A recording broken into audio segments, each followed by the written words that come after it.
Pourquoi devriez-vous quitter la France?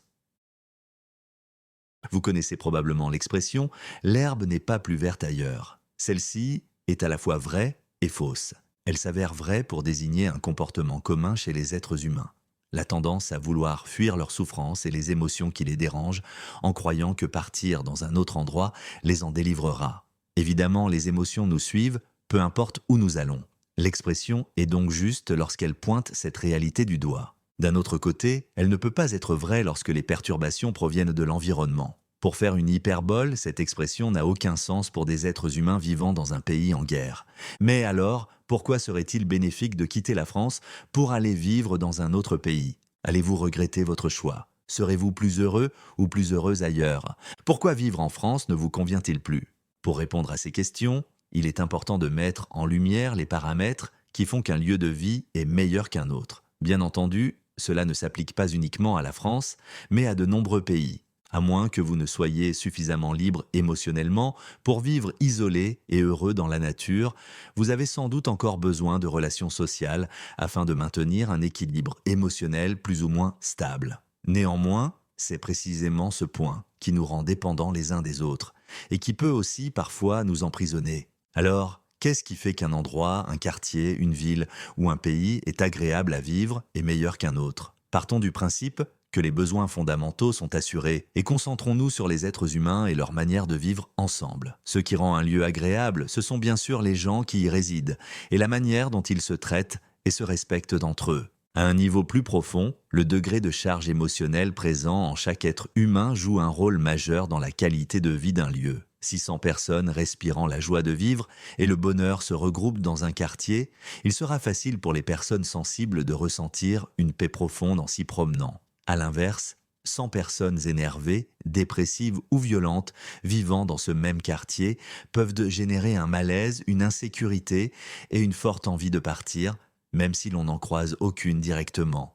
Cela se joue à un niveau énergétique en nous, que nous devons réapprendre à ressentir et auquel nous devons faire confiance, même si, extérieurement, il n'y a aucun danger imminent.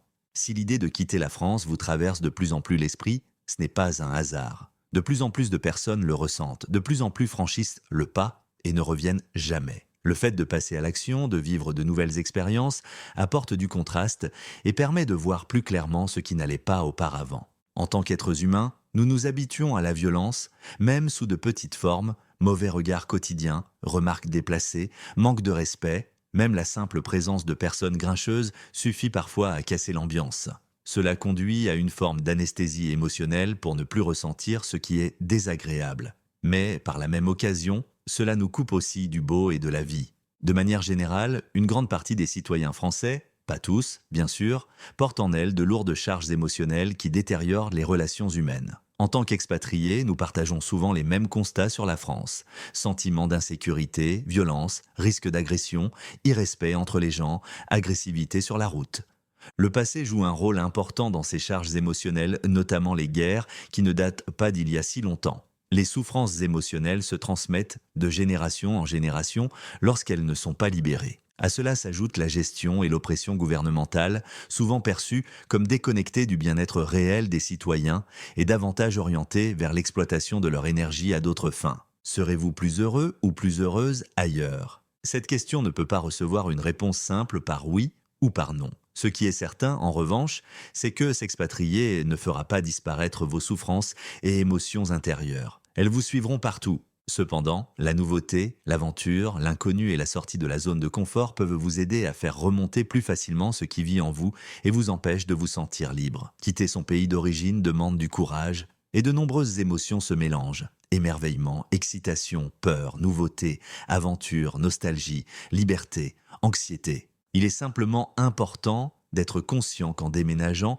vous devrez faire face à des parts de vous que vous avez mises de côté pendant de nombreuses années. Même si ce processus n'est pas agréable, il est temporaire et permet d'aller vers plus de liberté intérieure et moins de dépendance. Allez-vous regretter votre choix?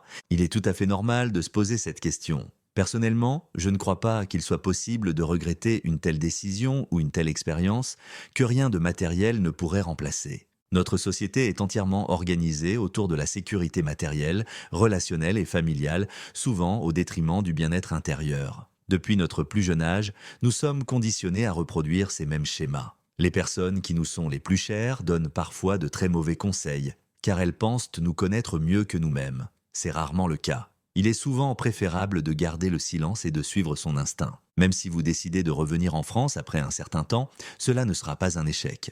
Vous aurez grandi intérieurement et conserverez la liberté intérieure acquise.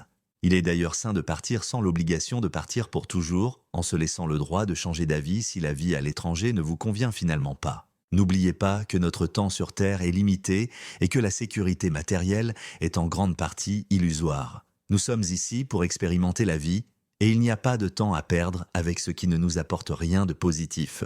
Les pas que l'on ose faire dans le monde nous ramènent simplement chez nous.